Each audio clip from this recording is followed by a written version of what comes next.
Olá! Nas últimas décadas, o movimento negro e boa parcela da população brasileira vem fazendo uma releitura daquilo que nós oficialmente aprendemos nas escolas, ou seja, de que a libertação da escravatura aconteceu no mês de maio. Então, é sobre essa releitura, suas causas e consequências, que nós vamos conversar no programa Uber Conhecimento, que está começando. Eu quero dar as boas-vindas aos nossos convidados. Começo apresentando Jorge Luiz Terra da Silva, que tem graduação em Ciências Jurídicas e Sociais e mestrado em Direito.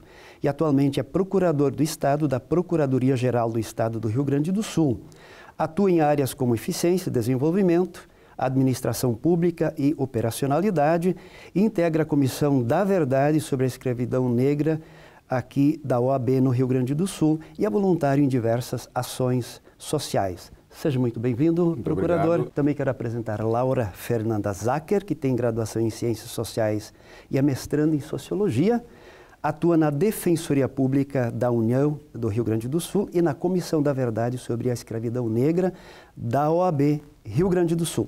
Pesquisa temas como violência, cidadania, direitos humanos e políticas públicas. Seja bem-vinda, Laura.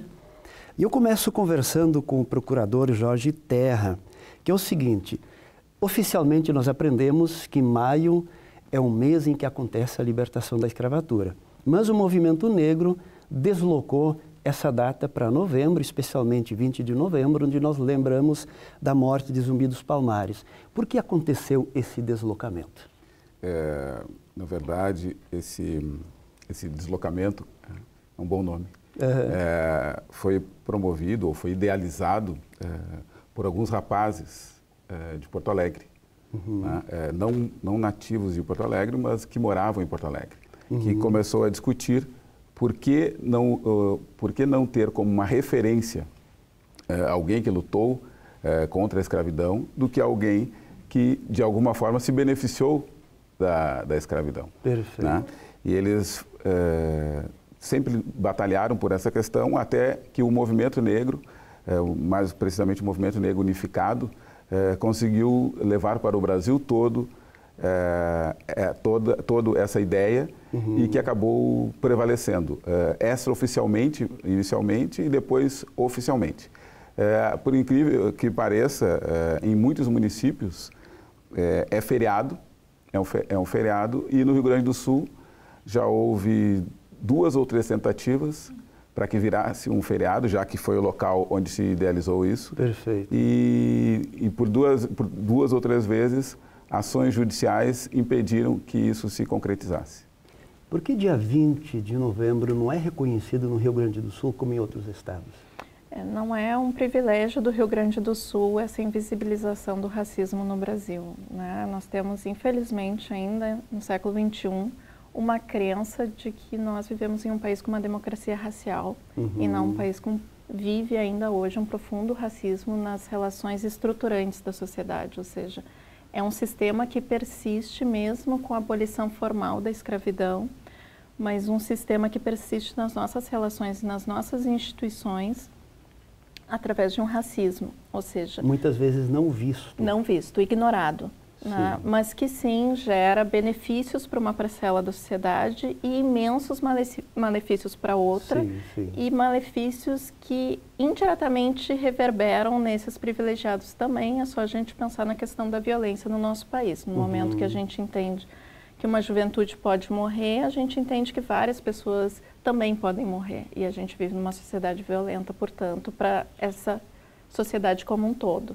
E essa violência se faz muito mais presente, de forma muito mais intensa, junto às populações negras do que as brancas. E aí é que entra de novo a questão do racismo. Por que alguns podem morrer violentamente e a sociedade não se indignar, enquanto outros, quando algo muito menor acontece, gera uma grande comoção? Por que alguns morrem e nós entendemos isso como normal? Né?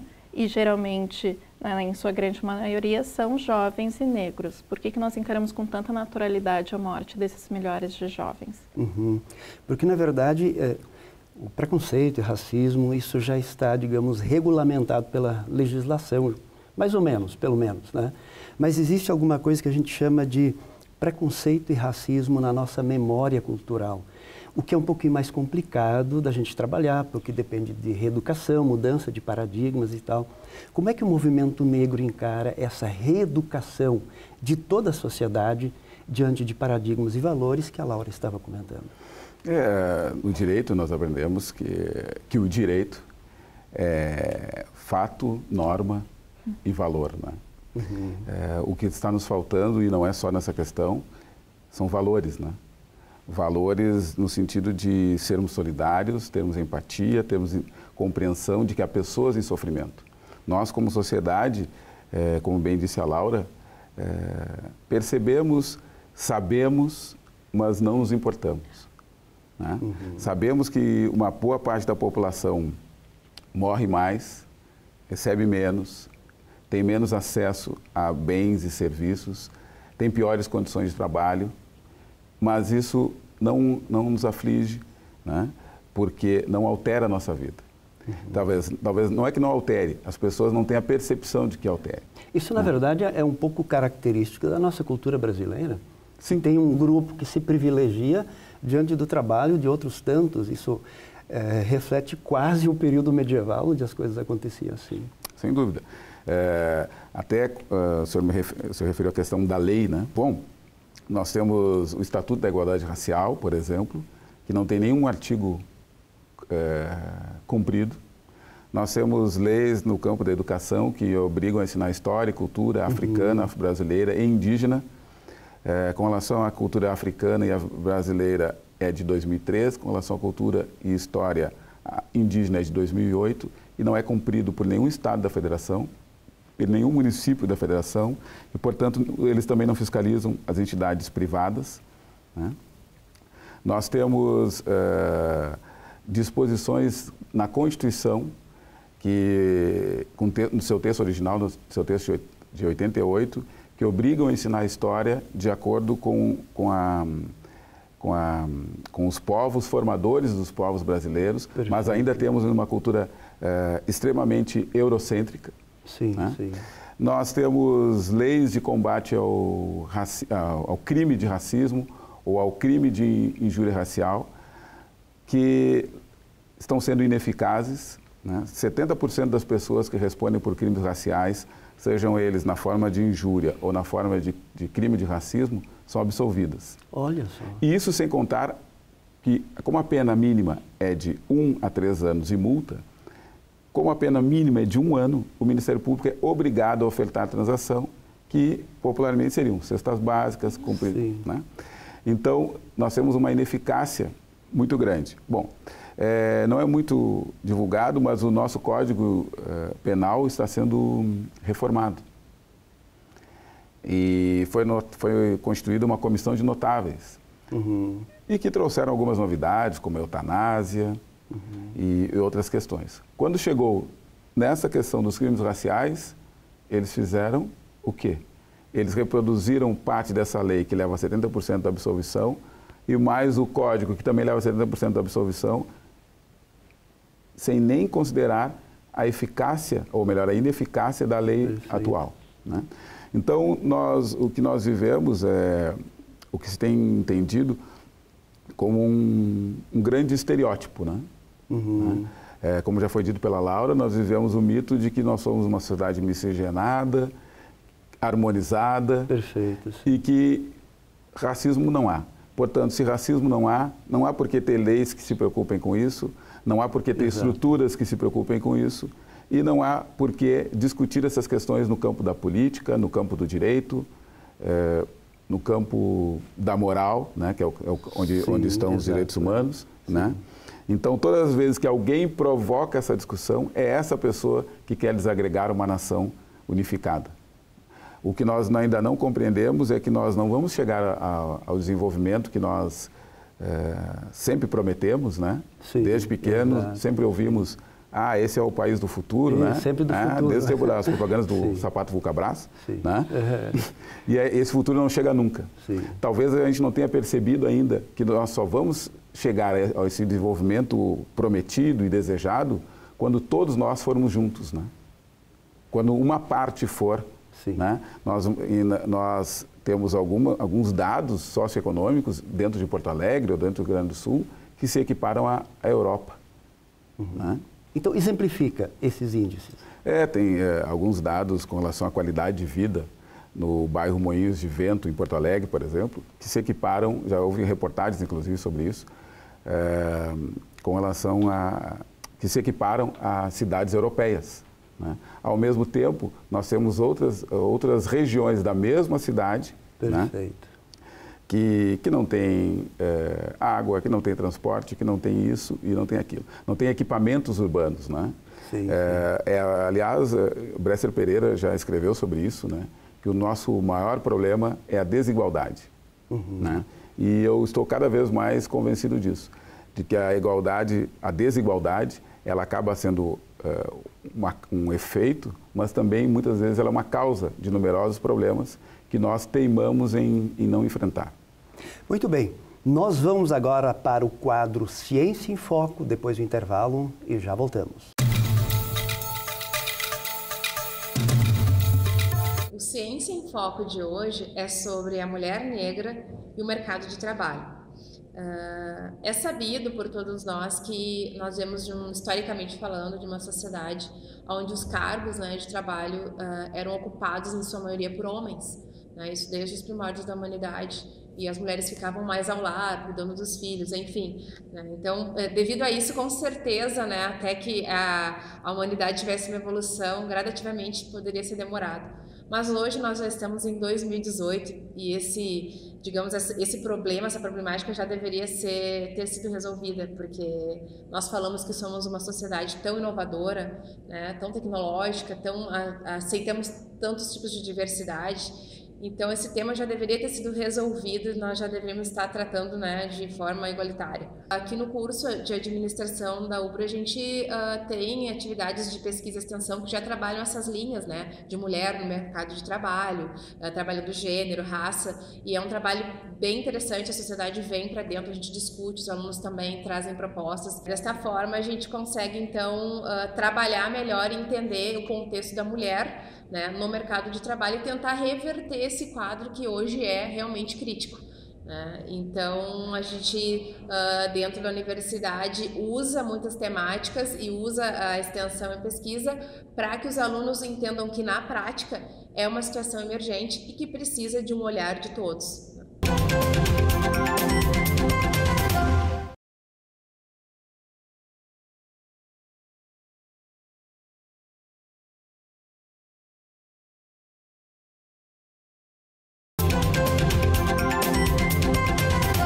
A abolição da escravatura, da ficção aos fatos, é o tema do Ubra Conhecimento dessa semana. Temos como convidados o procurador Jorge Terra e a socióloga Laura Fernanda Zacher. E eu queria começar nesse segundo bloco fazendo uma pergunta para você, Laura. Qual foi o impacto da escravidão na Constituição, da cultura, da estrutura brasileira? Essa pergunta é excelente, porque é uma pergunta que dificilmente nós fazemos ao pensar o nosso país. Quando nós pensamos na Alemanha, nós pensamos o tempo todo o que o nazismo fez com a Alemanha. Perfeito. E nós não pensamos o que a escravidão fez com o Brasil. Né? Felizmente, o pensamento social brasileiro se dedicou muito sobre o impacto da escravidão na Constituição do Brasil-Nação, né, desse país. Mas as visões sobre isso hoje, inclusive, são um tanto quanto conflitantes e é do debate acadêmico. Isso também é muito interessante. Sim. Que haja, né? Mas há um sociólogo brasileiro que tem dado bastante ênfase para a escravidão como uma chave explicativa central da sociedade brasileira, que se chama Gessé Souza. E ele, inclusive, tem publicado recentemente cada vez mais sobre o assunto, tentando entender esse país tão complexo e por que ele não vira o país do futuro, como bem comentou o Dr. Jorge Terra. Né? E o argumento dele é porque a gente não revisitou a escravidão. Nós não fizemos esse processo que a Alemanha fez com o nazismo. E daí a grande importância de uma comissão da verdade sobre a temática para que nós pensemos as nossas raízes do Brasil, de Sérgio Buarque de Holanda, mas que para Gessé não é o nosso patrimonialismo. É a nossa escravidão. Né? Então, esse giro analítico tem sido muito provocador, né? Mas necessário. Porque, na verdade, olhar e admitir o erro, isso exige daquela pessoa uma atitude de grandeza. talvez nós não tenhamos ainda chegado como nação brasileira a um estágio de maturidade, enfim, para reconhecer de fato que nós erramos e nós precisamos rever isso o mais urgente possível. Não se muda uma cultura econômica, digamos assim, né, do trabalho escravo para o trabalho assalariado, sem preparar as pessoas para esse, né, para esse novo mercado. O que se fez, na verdade, foi criar tipos penais. Né? Um dos primeiros tipos penais no Brasil são a vadiagem, portanto, quem não tinha emprego era vadio. Olha só. Né? E quem estava saindo de uma senzala foi direto para a prisão. E o segundo, a capoeiragem. Esse foi o planejamento que o Brasil fez para uma parte de sua população. Né? E quando a gente diz 130 anos, parece que faz muito. Né? E as pessoas até dizem que nem se deveria estar discutindo isso, porque seus parentes também tiveram muitas dificuldades e tal. Fazem comparações de sofrimento.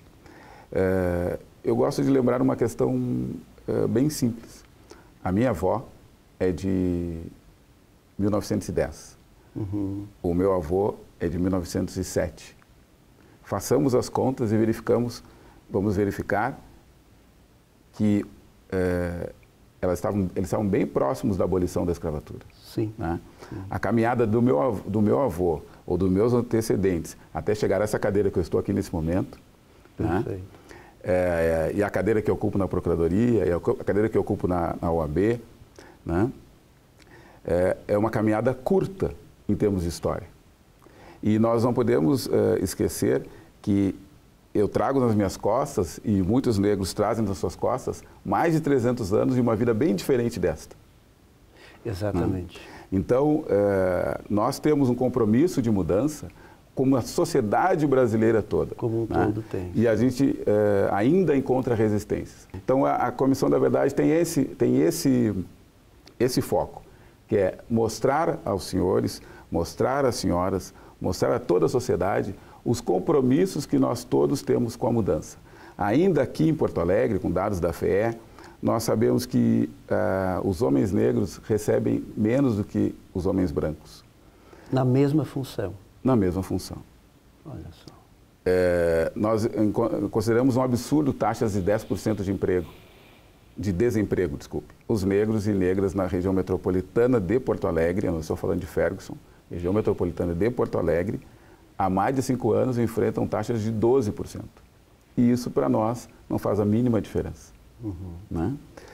Fora as questões de mortalidade, que nós já ouvimos, de alguma maneira já ouvimos. Né? Fora o fato de que as crianças negras, quando vão à escola, né? Existe a festa do imigrante, existe a festa da colonização, existem outras tantas festas e outras tantas histórias, belas histórias que são contadas de pessoas que também atravessaram o Atlântico, né? E vieram aqui e nos ajudaram a nos tornar a nação que somos. Mas uma parte da população que também veio, mas que veio forçada, essa história nós simplesmente negamos. E negamos inclusive nas escolas. E os alunos negros, e isso também leva a uma evasão escolar, acabam não tendo esse pertencimento a esse ambiente que não conta a sua história. Ou conta simplesmente como uma vítima de uma crueldade, mas não conta os seus protagonismos, não conta os seus heróis e não conta, apesar da Lei de Diretrizes e Base de Educação determinar isso, né? Que sejam contadas as histórias dos povos formadores com protagonismo. Né? Laura, aquilo que o procurador Jorge Terra estava comentando, no fundo, nós não entendemos porque, na verdade, nós ignoramos como sociedade. Tem um filme, um vídeo muito bacana, que inclusive eu uso em sala de aula, que chama-se Vista Minha Pele. E quando os alunos assistem esse vídeo, eles ficam impactados de se colocar no lugar do outro. Na verdade, você como estudiosa da sociedade, é difícil a gente se colocar no lugar do outro. Para isso, a gente não pode ignorar a história do outro. Exato. E é muito importante um programa como esse, em uma universidade que produz conhecimento, pensar as relações étnico-raciais, o racismo e todo esse peso histórico que nós carregamos. Né? Eu me emociono muito quando eu escuto o Dr. Jorge, porque É até difícil continuar o programa depois de escutá-lo e a amizade que nós construímos, né, durante esses anos diz muito de uma sociedade que nós queremos, dessa construção de que nós podemos dialogar e construir, né, escutar o outro, respeitar essa memória e reconstruir relações sociais. Ou seja, eu aqui hoje falo como uma mulher branca, né, de um nível socioeconômico que tive acesso a uma universidade. Sim. E que pude me dedicar a esses estudos. Sim. Né, e que não tive os meus antepassados vindo me emociono mesmo, né, vindo para a América de forma forçada, de uma forma tão cruel. Eu acho que isso é importante e a comissão proporciona isso, de que a gente reflita e consiga reconstruir relações a partir desses relatos, dessa memória e de entender justiça como um passo adiante que precisa voltar ao passado, reconhecer essa violência, reconhecer o lugar que nós ocupamos, né? E aqui eu falo abertamente, de uma forma muito direta, honesta e com o peso da responsabilidade, como bem colocou o Dr. Jorge Terra, de que a comissão possui, de colocar para as pessoas que estão em casa e que nunca refletiram sobre isso, seja porque a escola não provocou, seja porque a universidade não provocou, porque muitas vezes a universidade também não provoca essa discussão, ou porque a sua família também não provocou essa discussão, de que nós, pessoas brancas, precisamos reconhecer, de que nós precisamos nos educar para relações étnico-raciais democráticas, que reconheçam todo esse histórico e como ele se reproduz no nosso cotidiano. Que dispositivos são esses que fazem esse racismo se reproduzir cotidianamente, assim como outros tipos de desigualdades. Mas que numa sociedade como a brasileira, com nossa trajetória histórica, acaba sendo muito mais forte a reprodução das desigualdades étnico-raciais do que desigualdades de gênero entre nós dois, por exemplo, que somos brancos. Ao contrário do que ocorreria se uma mulher negra estivesse sentada aqui no meu lugar. Muito bem. Nós vamos agora para o quadro Dica do Programa e já voltamos para as considerações finais. A dica do programa de hoje é sobre a representação do negro na sociedade. Com relação a este tema, a gente sabe historicamente também se falando que o negro ele representa mais de 50% hoje da população brasileira, né? É afrodescendente. Então, diante disso, deveria ser tratado de forma muito natural. O que não acontece, né? É necessário sempre criar programas para a inclusão dos negros, cotas para poderem estudar, e a gente sempre tem que voltar na história para entender um pouco, porque chegou um momento em que os brancos estavam à frente e os negros estavam sendo mutilados, aprisionados. Houve uma questão de atraso nesse sentido. Para a gente conseguir crescer junto, né, todos deveriam ter os mesmos direitos, as mesmas oportunidades. E infelizmente, né, a gente tem a questão da discriminação hoje.